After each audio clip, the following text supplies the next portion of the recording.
అందరికీ నమస్కారం. కుంసె శ్రీనివాస్ ఛానల్ నుంచి స్వాగతం. ఫస్ట్ టైం చూసినప్పుడే సబ్స్క్రైబ్ చేసుకొని బెల్ సింబల్ ప్రెస్ చేయండి.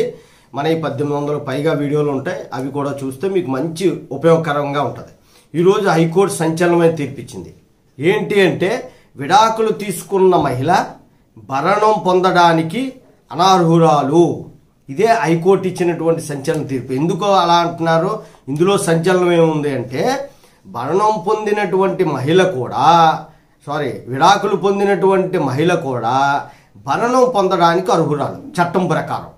కానీ ఈ కేసుకు వస్తప్పటికి ఆ అర్హతను తీసేసారు. అంటే ఇలాంటి తప్పులు చేస్తే, కొన్ని తప్పులు చేస్తే భరణం పొందడానికి అర్హత అనేది ఉండదు కొన్ని కేసుల్లో. అవి మన ఛానల్లో వీడియో పెట్టాను, ఏ కేసుల్లో విడాకుల తర్వాత భరణం అనేది పొందడానికి అర్హురాలు కాదని. అయితే ఈ సంగతి అనేది అప్పటికి రాలేదు, ఇప్పుడే హైకోర్టు తీర్పు వల్ల ఇది బయటకు వచ్చింది. ఇది ప్రత్యేకంగా అయినటువంటి వీడియో, అందువల్ల మీరు జాగ్రత్తగా చూడాలి. ఇందులో ఏంటంటే, వివాహేతర సంబంధ కారణంగా మాజీ భర్త నుంచి విడాకులు తీసుకున్న మహిళ భరణం పొందడానికి అనర్హురాలు అని ఒక తీర్పిచ్చింది హైకోర్టు. ఏం జరిగింది అంటే, 2019లో వీళ్ళిద్దరికీ వివాహం జరిగింది. 2021లో ఇంట్లోంచి వెళ్ళిపోయింది.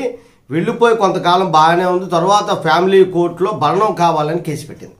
భరణం కావాలని ఈమె కేసు పెడితే, అతను ఏం చేశాడు అంటే, నాకు విడాకులు కావాలి, ఈమె నా తమ్ముడితోనే లేచిపోయి వెళ్ళిపోయి అక్రమ సంబంధం పెట్టుకుని అతనితోనే ఉంది అని చెప్పేసి ప్రూవ్ చేశాడు. ఇతను ప్రూవ్ చేస్తే ఫ్యామిలీ కోర్టు, అంటే విడాకులు ఇచ్చేటువంటి కోర్టు ఏం చేసింది అంటే, ఆమెకి భర్తకి విడాకులు అనేటువంటివి గ్రాంట్ చేసింది. గ్రాంట్ చేసిన తర్వాత వేరే కోర్టు, అంటే భరణం పొందడానికి వేరే కోర్టులు వేసుకుంటారు, మెయింటెనెన్స్ కేసు అని చెప్పేసి, లేదా రకరకాల పేర్లు ఉంటాయి. ఆ కోర్టు ఏం చేసిందంటే, భరణం శాంక్షన్ చేసింది. 4,000 రూపాయలు ప్రతి నెల భార్యకి భరణం చెల్లించాలని. విడాకులు పొందింది భర్త, భార్య ఏంటంటే 4,000 భరణం కావాలంటే. ఈమె ఏం చేసింది, 4,000 చాలవు, నెలకి 20,000 చెల్లించాలని హైకోర్టుకి వెళ్ళింది.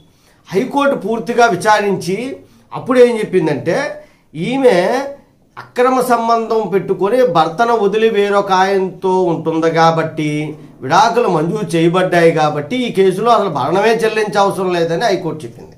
వీళ్ళ లాయర్లు క్లియర్గా వివరించారు, ఇలా తమ్ముడితో అక్రమ సంబంధం పెట్టుకుని ఆ తమ్ముడితోనే జీవిస్తుంది, అక్కడే ఉంది, దీని మీద ఫ్యామిలీ కోర్టు విడాకులు కూడా మంజూరు చేసింది అని చెప్పేసి. దీన్ని బట్టి మనకి తెలిసింది ఏంటి అంటే, అక్రమ సంబంధం ద్వారా ప్రూవ్ చేయబడి విడాకులు పొందినటువంటి మహిళ ఎట్టి పరిస్థితుల్లోని భరణానికి అర్హులు కాదు అంటే అనర్హురాలు, భరణం చెల్లించాల్సిన లేదు అన్నది స్పష్టంగా తేలింది. దీన్ని చాలా జాగ్రత్తగా అవసరమైన వాళ్ళకి షేర్ చేయండి, చాలా ఉపయోగం.